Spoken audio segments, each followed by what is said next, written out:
அப்படி நினைச்சுக்கிறாங்க.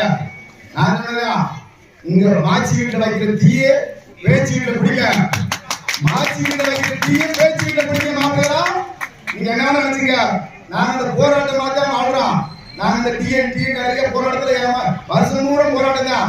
ஆனா இந்த விஷயம் சொல்றேன், வருகிற சட்டமன்ற தேர்தல ஒண்ணு எடுத்துக்க. எத்தனை வீடு பாருங்க இருக்கு? 1000 வீடு. ஆமா, எத்தனை வீடு? 1000 வீடு. 1000 வீடு. 1000 பேர்ல 500 வேட்பாளர் நிப்பாட்டிருக்க. 2 தொகுதியில அன்னை மூர்த்தி இருக்கிற சட்டமன்ற தொகுதியில அவரை போக தலைவர் 500 வேட்பாளர் நிப்பாட்டுங்க. எப்படி அவங்க பேலட் போட்டு போறாங்க? எலெக்ஷன் எப்படி பேலட் போட முடியும்? 500 வேட்பாளர் நிப்பாட்டுவோம், எலெக்ஷன் நிப்பாட்டி போடுவான். இந்த நாட்டுல தேர்தல் கமிஷன் தேர்தல் நடத்துவாங்க. ஒரே தொகுதி இந்தியாவில அது முள்ளநகர் தொகுதிக்கு 2 சட்டமன்றம் ஆகிடுவான். 500 பேர் வேட்பாளர் ஒண்ணுமே இல்ல. நீ நினைக்கிறீங்க போலீஸ் பிடிச்சா ஜெயிலுக்கு செலவாக்குறாங்க போலீஸ். நம்ம வீட்டுல நாய்க்கிறோம்.